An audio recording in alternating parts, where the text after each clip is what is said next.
(77쪽) 31번 좋습니다. 종교개혁이 일어나게 된 그러한 것 안에는 여러분 시작은 사실은 카타콤 신앙, 신앙을 지켜내기 위해서 지하에서 태어나서 지하에서 죽는 사람도 있었던, 단 한 번도 세상의 빛을 보지 못했던 그러한 시대의 믿음으로 사실은 교회는 바깥으로 나오게 됐습니다. 근데 여러분 한번 보십시오. 교회가 바깥으로 나와서 공인이 되고, 또 공인이 된 게 모자라 국교가 되고, 국교가 돼서 이제는 전 인구의 97% 가까운 사람들이 예수님을 믿게 되었습니다. 그런데 이렇게 되고 난 뒤의 모습이 어떻습니까? 온통 타락합니다. 그러니까 완전 폐역해지는 거죠.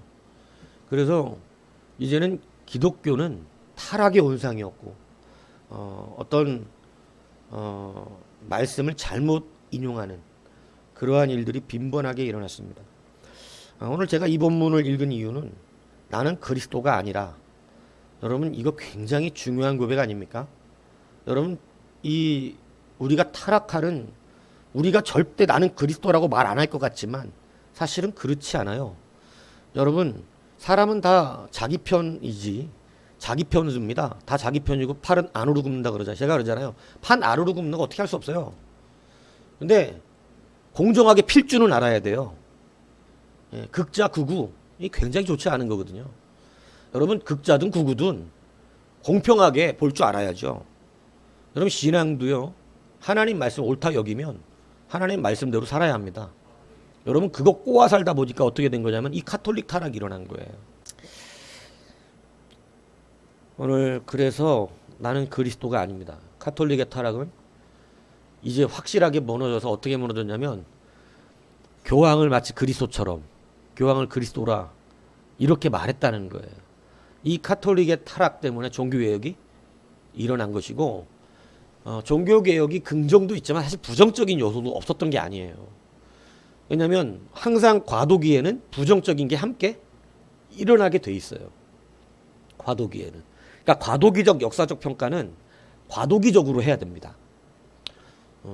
근데 이 나라 이 정치권들이 과도기적 시대의 민주주의는 말 그대로 과도기적 시대의 민주주의예요.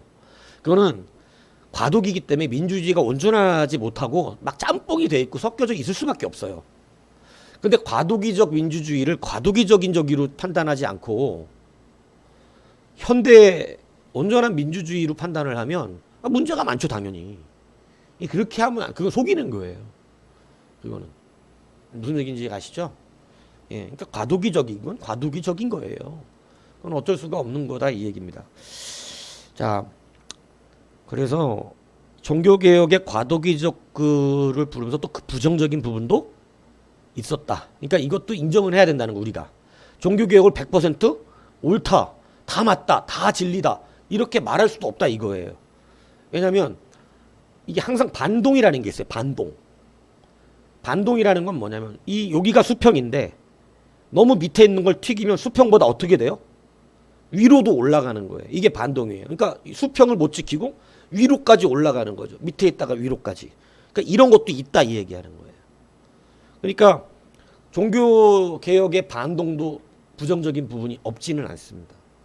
그래서 그 잘못된 요인으로 요즘 현대 그러니까 과도기로 그걸 볼 줄 모르면 자꾸 잘못 판단하는 거죠. 종교개혁주의의 과도기적 관점으로 봐야 이걸 왜 이렇게까지 말했는지 우리가 이해를 하는 거예요. 예를 들어서 날마다 나가면 노름하고 술 먹는 아들이 있다. 나가기만 하면 술 먹고 노름한다. 그래서 집에 가뒀다. 넌 못 나가 앞으로. 이렇게 하면 이건 나가기만 하면 그걸 하기 때문에 아예 가둬놓은 거죠. 뭐 할 때까지. 이제 고쳐질 때까지. 근데 나중에 흘러서도 고쳐졌는데도 예전에 가두는 것을 법으로 했으니까 계속 가둬야 된다 그러면 어떻게 되는 거예요? 이거 잘못된 거죠. 고쳐줬으면 어떻게 해야 돼요? 나가서 정상적으로 일할 수 있게 해줘야지. 근데 이 종교개혁적인 부정적인 그때 너무나 막 심하게 나가면 술 먹고 노름만 하니까 가둬뒀던 것을 이것을 지금도 가지고 있단 말이에요. 그럼 어떻다는 거예요? 잘못된 거지. 이건 잘못된 거지. 하도 우상적인 부분이 많아서 우상적인 요소를 갖고 있는 모든 것은 어떻게 해버렸어요? 아예 보지도 못하게 쳐도 못하게 이렇게 해버렸어. 가둬버렸어. 근데 이게 우리가 이제 신앙이 견고해지고 깨달아졌어. 그래서 이것을 더 이상 우리가 우상으로 여기질 않아. 우상과 정성은 다르단 말이에요.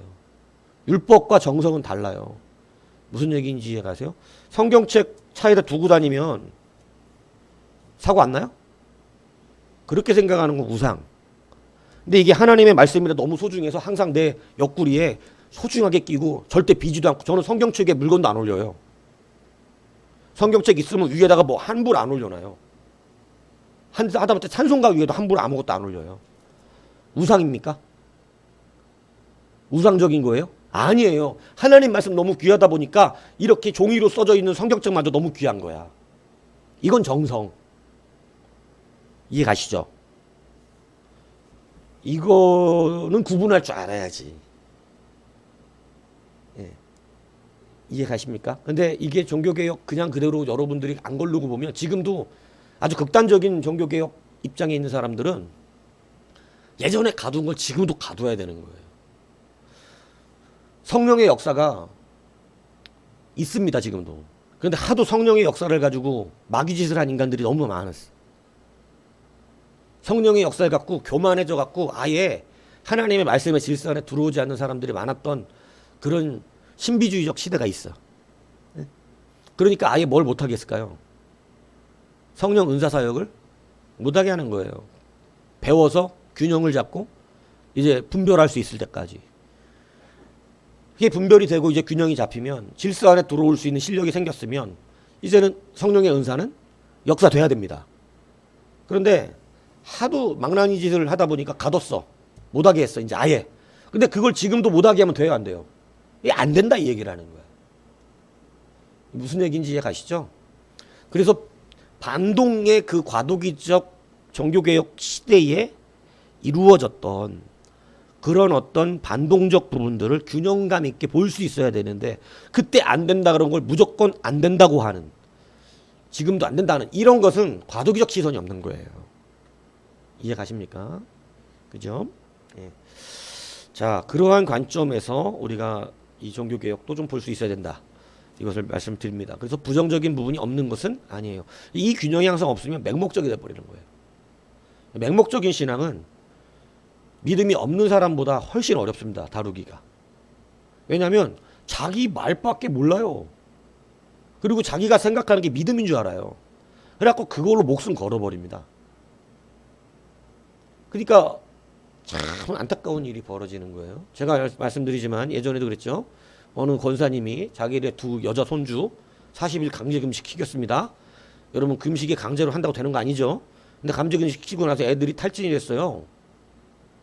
그러니까 막 이제 주변에서 빨리 병원 데려가라고, 병원 데려가야 된다고, 애들 지금 죽게 생겼다 그랬더니 하나님이 낫게 할 거라고. 40일 금식했는데 왜 죽냐고. 하나님 낫게 할 거라고. 둘 다 죽어버렸어요. 뉴스에 나온 거죠. 이런 믿음들 너무 많아요. 이건 믿음이 아닙니다. 하나님 시험하는 거지. 하나님은 자연섭리 안에서 우리 가운데 약을 만들게 하셨고 사람들에게 병을 고칠 수 있는 은사를 주셨어요. 누가 더 의사였어요? 그래서 사도 바울 하나님 앞에 그 하나님 일하는데 누가가 가서 모든 약도 먹여주고 그 컨디션 관리 해준 겁니다. 아니, 사도 바울이 왜 그런 게 필요한데? 하나님하고 직통 계시하는 사람 아니요? 아, 그 병 낫게 해주고 쫙 건강하게 해줘서 일하게 해야지. 그렇지 않아요? 교회는 다 공동체로 일합니다. 사도 바울의 건강관리도 해줘야 되는 사람이 필요했어요. 누가 의사? 눈이 안 보이니까 글씨도 큰 글씨로 쓰지 않으면 안 보이니까 내가 큰 글씨로 썼다 그러고 나중에 눈이 잘 안 보이니까 대피를 해줘야 했습니다. 그 편지를 하나 쓰는 것도. 아니 왜 하나님이라고 그 성경 쓰는 사람에게 눈이 안 보이게 글씨도 못 쓰게 만들어요. 그게 아니다, 이 하나님의 섭리는. 이 균형 안 맞으면 맹목적 믿음 되고, 맹목적 믿음은요, 맹목적 믿음의 결론들을 제가 몇 사람 봤어, 옛날에도. 절대 예배에 동참하지 않아요. 자기 그 곤조가, 왜냐면 끝까지 누가 옳아야 되니까. 자기가 옳아야 돼. 이 맹목적 믿음들이 얼마나 웃긴 줄 압니까? 하나님의 말씀, 이단들도 그래. 이단들도 틀린 거 조목조목 알려주면 배워 믿고 이게 맞네 해야 되잖아. 근데 자기 답변 하나도 못하면서 어때요? 끝까지 아니래요. 아, 그럼 아닌 거 얘기해 보라고. 성경적으로 말 못해. 왜냐면 가짜는 가짜니까. 가짜가 어떻게 진짜한테 말을 하겠어. 그러니까 진리를 안 건드려. 이단들은 절대 자기네들을 꼬아서 다 그냥 두리뭉실 돼 있는 것들만, 그러니까 두리뭉실할 건 이단들하고 얘기할 필요가 없어. 구원받을 진리에 대해서만 정확하게 얘기하면 되는 거예요. 근데 다 뻥쳐놓은 거 성경에 분명히 그거 다 드러나거든요. 근데 그 사람들 절대 안 듣습니다. 아무리 옳은 말 해줘도. 왜냐하면 누가 옳아야 되니까. 여러분, 그 이상한 맹목적 믿음은 이성적인 믿음이 아니면 그게 옳아야 돼. 이단에 얘기한 게. 내가 지금 내가 말 못하는 것이지 자기네끼리 무조건 옳다는 거예요. 그래서 안 되더라고요. 조목조목 얘기해 주는데도. 그게 맹목적 믿음의 타락입니다. 교회 안에도요, 맹목적인 믿음으로 갖고 있으면요, 절대 하나님의 말씀을 조목조목 정확하게 알려줘도요, 자기가 옳아야 돼, 자기가. 나는 그리스도가 아니라니까요. 여러분, 바리새인들 무너진 이유가 뭐예요? 예수님이 정확하게 말씀 풀어줬잖아요. 반박해요, 못해요? 바리새인들이. 아니, 반박 못하지. 주님이 진리인데. 주님이 성경 쓰신 저자인데. 저자가 성경을 제대로 풀어주니까 사람들 놀래갖고 이게 이 말씀이구나 깨닫는데, 자기들이 알지도 못하는 진리를 말해주는데, 그러면 어떻게 해야 돼요? 그거 받아들여야 되잖아요. 근데 왜 못 받아들였죠? 이 곤조예요. 맹목적인 믿음. 무조건 누가 옳아야 돼? 자기네들이 옳아야 돼. 여러분, 이 바리새인 믿음이 되게 무서운 겁니다. 나는 그리스도가 아니에요. 교황은 그리스도가 아니에요. 예전 종교 타락 시의 가톨릭 사제들이 그리스도가 아니에요. 신앙의 타락은 여기서 온다는 거예요. 여러분, 맹목적 믿음은요, 하나님의 말씀을 믿음으로 받지 않게 하고, 나하고 맞는 건 받고 나하고 안 맞는 건 싫어하는 거예요. 그게 맹목적인 믿음의 결과물들입니다. 예전에도 그런 사람들 참 힘들었어요. 아무리 말씀을 전해도 자기가 옳아야 돼. 여러분, 굉장하게 이제 위험한 신앙을 걷고 있는 거죠. 그래서 안으로 굽어도 팔은 안으로 굽게 돼 있지만 필주는 알아야지. 필주는 진리와 공의와 정의가 뭔지는 균형감 있게, 남의 표는 못 들어도 되는데 정확하게 뭐가 진리인지는 우리가 판단할 수 있어야 한다는 거예요. 그게 균형이라는 거예요. 무슨 얘기인지 아시죠? 그래서 신앙의 균형이 없으면 안 됩니다. 그래서 그 균형이 무너진 게 바로 가톨릭이었어요. 그리고 자기들 스스로를 속이기 시작했어요. 되게 웃긴 거 아세요? 자기가 경험하지 않은 건데 경험했다고 한 번 거짓말하고 두 번 거짓말하고 세 번 거짓말하잖아요. 자기가 진짜로 그 경험을 한 줄 알아요. 자기 기억에도 가물가물해. 이걸 내가 진짜 한 것 같아. 그걸 내가 어떻게 알았냐면, 내가 말해준 것을 받은 어떤 분이 자기가 남한테 그거를 전달하려고 자기가 한 것처럼 전달을 한 거예요. 그리고 자기가 한 것처럼 몇 번 전달을 하다 보니까 나중에 나한테 와서, 나한테 분명히 그것을 들었는데 나한테 자기가 한 것으로 다시 얘기를 하더라고. 그러니까 이제 아예 까먹어버리고 진짜로 자기가 그런 경험을 했다고 믿고 있는 거예요. 그래서 제가 깜짝 놀랐어요. 저거는 분명히 내가 저 사람한테 옛날에 내가 경험한 영적 체험을 말한 건데, 그 사람이 그것을 그때 당시는 좀 성숙하지가 못해서 그냥 은혜만 끼치면 된다는 이런 개념으로 마치 자기가, 왜냐하면 남이 경험한 것처럼 말하면 설득력이 없을 것 같으니까. 이게 목회자들이 이런 거 자주 실수하거든요. 그래서 내가 경험한 것처럼 설교를 한 거야. 그리고 나한테 와서 이제는 아예 자기가 경험한 것으로 기억하고 있더라고. 그래서 여러분 조심하셔야 돼요. 그리고 이제 아니 그걸 배워가지고 내 거를 만드는 거하고 배워서 내 거가 돼갖고 내 것처럼 이제 가르쳐지는 거하고 내가 경험한 것처럼 말하는 건 다른 문제잖아요. 다른 문제죠. 그래서 이것이 굉장히 위험한 거예요. 자기가 자기를 진짜로 속일 수가 있다. 31번 보세요. 어떤 개인이 성도를 출교시킬 수 없습니다. 이 종교개혁자들은 이 교회의 출교가 카톨릭 때는요. 자기네 마음에 안 맞으면 출교해요. 예, 그러니까 이게 무서웠겠죠. 왜냐하면 예수님 안 믿었던 것도 유대공회에서 출교당할까 봐. 그죠? 굉장히 무서워했잖아요. 그런데 이 카톨릭도 마찬가지로 자기네들에게 호응하지 않고 이러면 뭐 어쨌든 쓸데없이 자기네들의 그 잘못된 지점을 지적한다든가 이렇게 하면 출교를 시켜버립니다. 그러니까 박탈을 당하버릴 그 위치가. 그리고 이때는 이게 박탈당하면 사회적인 활동이 거의 어려워요. 그러니까 막 출교를 시켜버리는 거야. 자기네 마음에. 그러니까 무서워서 어떻게 하는 거예요? 저게 분명히 성경적이지 않은데 그냥 입 다물고 있는 거예요. 그것을 이제 다시 정확하게 바로잡은 것이요. 어떤 개인이 성도를 출교시킬 수는 없습니다. 그러나 규칙에 따라서 교회, 즉 출애당할 개인이 함께 생활하고 있는 무리들의 공회가, 그러니까 교회죠. 우리 모두가 감독으로, 그러니까 시행할 수 있다. 공동체적으로 시행한다. 그래서 이것이 예전에 그 교황한 사람이라든가 어떤 추기경이라든가 이런 사제가 그냥 자기 반대하는 사람, 잘못 여기하는 사람, 이 사람들을 그냥 출교시키는 이러한 개념이 아니라 교회는 공적인 부분에 의해서 해야 된다.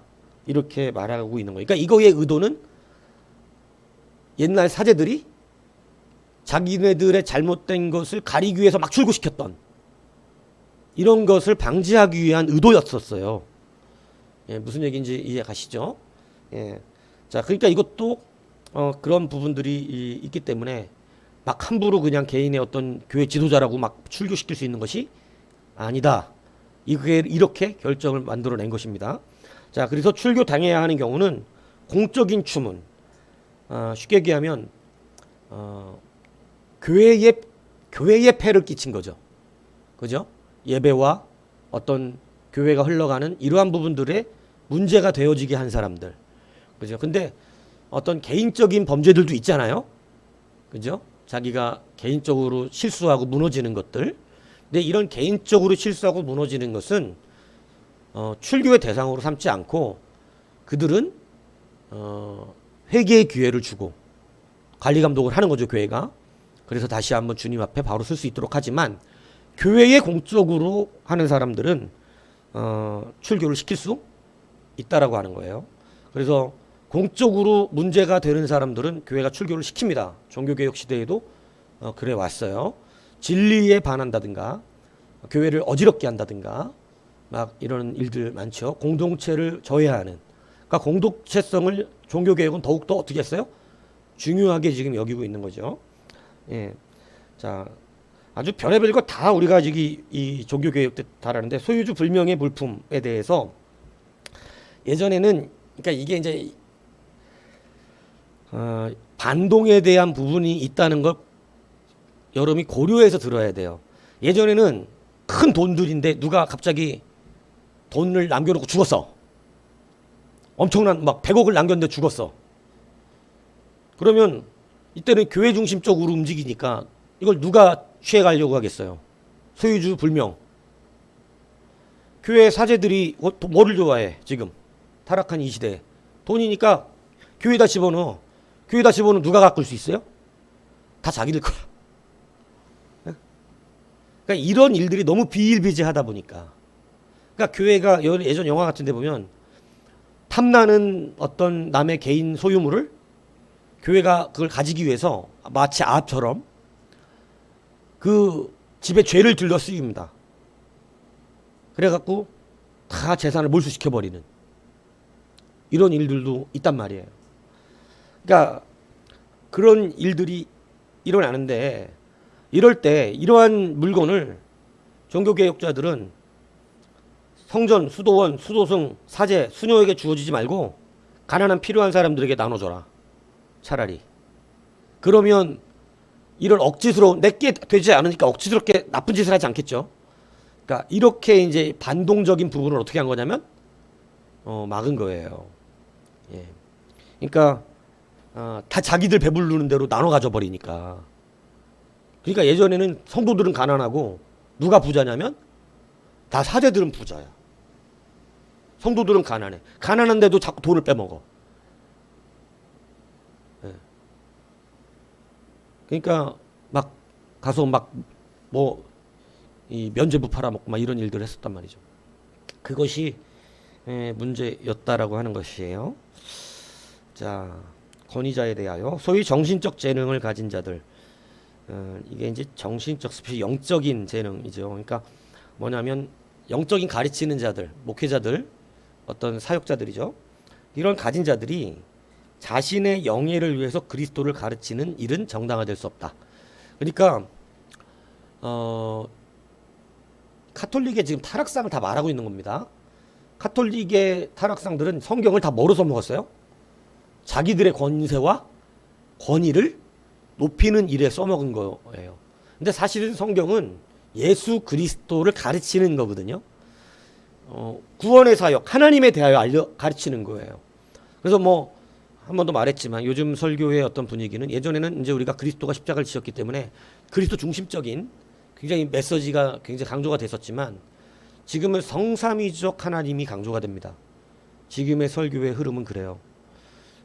그러니까 그리스도 혼자 그리스도가 되실 수가 있는 게 아니거든요. 근데 그리스도에 너무나 집중되다 보면 설교적인 억지가 나와요. 억지. 뭐냐면 모든 걸 다 그리스도에 맞춰요. 그래서 알레고리가 등장하는 거예요. 근데 사실은 구약 신약에 와서도 예수님이 혼자 사역하신 게 아니죠. 하나님이 함께 하셨고 성령이 함께 하셨죠. 그러니까 주님이 사역을 하셨지만 주님 혼자 하신 게 아니었어요. 그래서 지금은 성삼위적 설교, 하나님 중심적, 성삼위 중심적 설교가 균형을 맞춰야 된다. 그래서 하나님을 성삼위적으로 알려야 된다. 이게 굉장히 좀 강조가 되는 설교적 흐름입니다. 이 시대는. 굉장히 저도 그게 중요하다고 봐요. 예.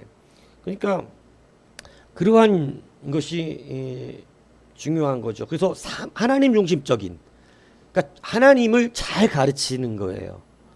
그래서 이게 하나님을 가르치는 것인데, 이 사람들은 누구를 가르친 거냐면 성경을 통해 자꾸 자기들의 권세, 자기들이 누려야 되는 권세, 거기에는 성경이 그런 게 없는 건 아니죠. 분명히 가르치는 자들에 대한 이야기가 나오죠. 근데 이것이 필요 이상으로 하나님께 순복하게 만드는 도구가 된 게 아니라 자기들에게 순복하게 만드는 도구가 돼버린 거죠. 그러니까 이것은 옳지 않다는 거예요. 목사는 여러분들이 누구를 믿게 만들고 누구를 따르게 만드는 거냐면 하나님입니다. 하나님. 그것 때문에 말씀 전하는 거죠. 예. 근데 나를 따르게 하려고 그러면 방법부터 바뀌어요. 방법부터. 예. 이때는 워낙에 이 기독교가 타락하여 기독교 자체가 권위가 있으니까 그냥 밀어붙이고 눌러버리면 되는 것이지만, 이런 시대, 특히 개척교회, 여러분 목사가 자기의 권위를 높이려면 어떻게 해야 되나요? 무조건 여러분 높여줘야죠. 예. 그게 서로 윈윈이잖아요. 그죠? 예. 근데 그렇게 하면은 서로 속이는 것밖에 안 됩니다. 그렇기 때문에 그러한 목사는 자기 섬김 받으려고 목회하는 거 아니거든요. 하나님 섬김 는 여러분 하나님 앞에 가까워지셔야 돼요. 예. 그래서 이러한 이 세속권위자, 이러한 부분들을 그리고 이때는 정치와 연합이 되면서 어떻게 됐냐면 교황의 권위를 누가 세워줘야 되냐면 이 왕의 권위도 황제의 권위를 교회가 세워줘야 인정을 받는 거예요. 왜냐면 다 기독교인이니까. 여러분 기독교 국가에 산다는 것이 여러분 이런 문제가 있어요. 뭐냐면 기독교 국가 전체 기독교 국가에서 기독교 중심적 국가에 살면 여러분 보세요. 지금 여러분은 이 알라를 믿는 이러한 무슬림에 살지 않는 이슬람에 살지 않는 것을 감사하게 여겨야 됩니다. 거기는 아예 국가 자체가 그걸 국가법이 종교법이에요. 그냥 종교법이 국가법이죠. 그래서 여자들 이거 안 쓰고 다니면 막 죽여버리죠. 예. 그리고 나이트 갔다가 막 얼굴 코 잘라버렸죠. 여자 나이트 놀러 갔다 현대문물 나이트 놀러 갔다가 자기 딸 코 베어버렸잖아요. 그래갖고 코를 결혼도 못하게. 이 뉴스에 나온 실제 얘기죠. 거기 종교법이 그래요. 종교법으로 이렇게 다스려져 버려요. 태형 맞고 막 막대기로 뚫려 맞잖아요. 막 진짜로 성경이 나온 대로 팔 잘라버리고, 그죠? 도둑질해갖고 걸리면 어떻게 해요? 손 잘라버리잖아요. 그러니까 이런 법이 종교법이잖아요. 성경에 나와 있는 그대로. 그 사람은 코란이죠. 그러니까 그러한 법을 그대로 적용을 시켜버리는 거예요. 그러니까 이 시대에 이런 법이 지지를 해버리면 절대 권력이 돼버립니다. 종교법이 절대 권력이 돼버려요. 그러니까 아주 심각해지는 거죠. 예. 그러니까 사실은 종교는 정치와 연합이 될 수가 없어서 종교개혁자들이 정교분리라고 표현한 거예요. 교회와 정치는 연합되면 안 되고 서로 불가분에 갈려. 교회가 정치를 관여하지 말고 정치가 교회를 관여하지 마라. 그래서 정교분리가 된 거예요. 근데 지금 다시 막 정치로 들어가죠. 막 그것이 막 합당한 것으로 얘기를 하는 거죠. 예, 근데 교회는 원래 정치를 옛날부터 관여하지 않았습니다. 그들을 위하여 기도하고 빛이 되어지고, 그죠? 그것에 대해 하나님의 뜻을 증거하고 선포하며 이런 걸 했던 것이지 교회가 막 정치를 하고 이러지 않았어요. 예, 이것을 우리가 구분해야 된다 얘기하는 것입니다. 세속적 권위자는 정당한 권력을 마땅히 가질 수 있으며 그리스도의 가르침과 행위들에 의해 이러한 점이 지지된다. 그러니까 이렇게 이제 기독교 국가 같은 경우는 어떤 나라의 대통령이나 왕도 기독교적인 원리를 가지고 하게끔 되지만 지금 이제 우리들은 그렇지 않죠. 예. 그리고 소위 정신적 재능을 가진 자들이 권리를 가지고 또는 그 권리의 보호를 위해서 주장하는 모든 것들은 만약 저들이 그리스도의 마음을 가지고 있다면 세속적인 권위자에게 합당한 것이다. 그리스도의 마음을 가지고 있다면 정말 그렇겠죠. 예. 그러니까 그리스도의 마음을 가지는 것이 중요한데 여러분 사실 정치인도 교회 가서 예배하는 모습 보이고 이게 정말 좀 짜증납니다. 저는. 예. 그렇게 지금 앞에 두고 이렇게 진짜 신앙이 되고 그리스도의 마음을 가져야죠. 그죠? 그래서 정신적 재능이라고 하는 것은 어떤 영적인 가르침을 주는 이러한 자들의 그러한 사람들이 종교개혁가들은 먼저 뭐를 가져야 된다는 거예요. 진짜 그리스도의 마음이에요. 그리스도의 마음. 여러분들도 마찬가지입니다. 그리스도의 마음을 가지지 않으면 여러분 자꾸 여러분의 마음대로 생각해요. 예. 우리가 생각하고 판단하지만 정말로 그리스도의 마음 안에서 모든 것을 판단하고 바라보려고 하는 그러한 훈련과 그러한 연합이 필요한 거예요. 그래서 그리스도와 돼간다는 거죠. 그리스도와 돼가지 않으면 여러분 어둠의 영들은요 자꾸 우리를 여러분 나를 높여주는 것처럼 좋은 거 없다니까요. 그게 내 곤조로 자꾸 일어나요. 예. 그래서 이러한 영적인 것을 자꾸 여러분 회개하고 돌아서자고 가르쳐야지. 자꾸 자기 합당화 시키잖아요. 계속 그 영을 끌어들입니다. 그렇기 때문에 이런 말을 들을 때 진짜 회개자가 되셔야 된다니까요. 왜냐면 그렇지 않고 여러분 포장해가지고 이거 벗어나줘야 되는 방법, 제가 이거를 말씀을 드리고 이제 마치려고 하는데 진짜가 돼야 되는 거죠. 진짜가 돼야 된다는 것은 이런 말씀을 들었을 때 정말 내 마음이 회개하는 자로 돌아서는 게 진짜지. 이런 마음을 들었는데 바리새인처럼 끝까지 계속 열받아갖고 못 받아들이겠고 정말로 아씨 예수님 어떻게 죽여버리지? 이렇게 되면 진짜가 아닌 거예요. 이거 진짜처럼 해줄 수 있어요, 목사가. 이런 말 안 하면 돼. 이런 영적인 속이 깊은 것을 진짜 실제를 말 안 하면 된다고. 뭐만 하면 되냐면 껍데기만 얘기하면 된다니까. 나랑 관계없이. 이거 내 얘기 아니야. 내 얘기 아닌 것처럼 설교할 수 있습니다, 목사들. 아무리 심각한 본문도 절대 여러분의 얘기인 거 아닌 것처럼 설교할 수 있어요. 똑같은 말을 하지만 영적인 영향력을 안 주면 돼. 그냥 세상 사람 말로 하면 된다고. 그러면 나랑 관계없어. 편해. 편하다. 근데 여러분 예수님 십자가 왜 못 박히셨나요?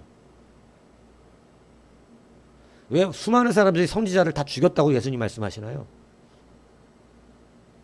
여러분이 생각하는 것처럼 설교들을 안 했기 때문입니다. 선지자와 예수님께서. 여러분이 원하는 대로 설교를 안 하셨기 때문에 그들이 다 죽었어요. 예수님이 십자가에 못 박히셨고. 그러니까 이거를 조심해야 한다는 거야. 왜 주님이 그렇게까지 말씀하셨는지 안 받아들입니까? 왜 회개해야겠다라는 진정한 마음이 안 들까요? 진정한 책망 앞에서는. 두리뭉실 웃겨가며 대충 마음 편하게 해서 하는 얘기는 마음 편하게 들으면서도 왜 진짜 책망에는 반응이 확 뒤집어질까요? 가짜 책망에는 회개하는 것처럼 하다가. 이거 알아들으셔야 된다고 얘기하는 거예요. 가짜 책망이 있고 진짜 책망이 있잖아요. 가짜 책망은 뭐예요? 분명히 잘못된 걸 지적하지만 그 사람 양심에 아무 꺼리낌 없이 만들어 놓고 해주는 거야. 그러니까 마음에 부담이 없으니까 아멘이 돼. 근데 진짜 책망은 뭔가요? 정말 내가 나쁜 놈이라는 거지. 그래서 진짜 들으니까 나를 나쁜 놈이라고 말하는 거예요. 너는 진짜 틀렸다고. 이게 진짜 책망이죠. 그럼 진짜 회개는 언제 일어나죠? 마음 편하게 해놓고 그냥 다 안 좋은 소리 다 했지만 그냥 편하게 듣고 이러고 지나가면 회개가 나타나나요? 아니, 그 사람 집에 가서 회개 안 합니다. 그냥 좋은 얘기 들었다 그러지. 우리는 이렇게 살아야 된다고. 근데 여러분 가슴 깊은 곳 깊이 뿌리 박혀 있는 그 더러운 우리의 죄성이 진짜 회개는요. 정말 책망을 받을 때 되는 거거든요. 정말 책망을 받을 때. 왜냐하면 정말 책망을 받아서 내가 잘못했다는 걸 아는 게 진짜로 깨달은 거잖아. 그리고 내가 정말 틀렸구나. 왜 선지자가 다 죽어나가고 왜 예수님이 십자가에 못 박혔는가. 이걸 여러분 정말 진지하게 생각해 보셔야 돼요.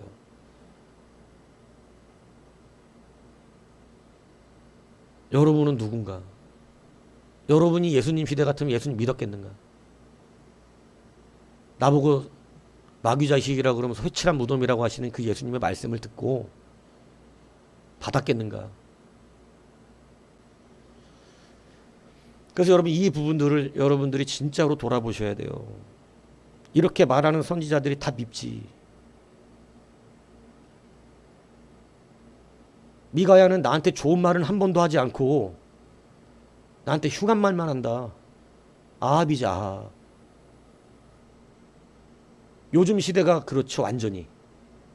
자기가 잘못한 거 생각 안 하고 나한테 말 저렇게 했다는 거 하나. 요즘 시대는 그래서 말하기도 참 무서운 시대 아닙니까? 뭐 잘못된 거 잘못했다고 얘기했다고 막 칼치기에서 들어서 사고 낼 뻔해놓고 뒤에서 이 쌍라이트 한번 깜빡거렸다고 내려가고 망치로 때려 막 쳐가지고 이런 일들이 비일비재하게 일어나고 있는 시대 아니에요. 주차 잘못했다고 주차 스티커 붙였다고 주차장 앞에다가 차 대놓고 가버리고 차 잠궈놓고 무서운 시대잖아요. 근데 이게 지금 우리 안에 이 풍조로 남아있다면 여러분 언제 이 말씀을 벗어나냔 말이지. 늘 바벨론 포로로 끌려가라고 할 때마다 열받아 하니까. 바벨론 포로로 끌려가셔야 됩니다. 우리의 죄악이 우리를 그렇게 만들었지만 주님께서 우리를 살려주실 것입니다 라는 말에 우리가 아멘 돼야 되는데 이게 들을 때마다 하나님 그렇게 말씀하실 리가 없는 거고 자기가 만든 우상의 하나님 때문에. 그리고 그렇게 말하는 이사야, 에레미야 이런 인간들은 다 매국노고 잡아 죽일 놈들이고 그래서 집어넣는 거예요. 기분이 나쁘니까. 여러분 이 말씀을 이 마지막 때는 정말로 다시 한번 깊이 있게 들으시기 바랍니다. 여러분은 그리스도가 아니에요. 우리는 그리스도가 아니고 예수님이 그리스도세요. 그러니까 항상 태도를 바꾸시고 이제 그 태도 바뀌면요 모든 게 편해져요. 그래서 분명하게 이것을 잘 들으시길 바라요. 그래서 이제는 이후로 확실히 이것에서 벗어날 수 있도록 참회를 하십시오. 참회를. 왜냐하면 어디서 내가 잘못 꼈는지부터 생각하셔야 돼. 어디서부터 내가 잘못 꼈는지. 그럼 그것부터 회개하면서 하나하나 벗겨나가셔야 돼. 그래갖고 해결이 되면 진짜가 되는 것입니다. 진짜가. 기도하겠습니다.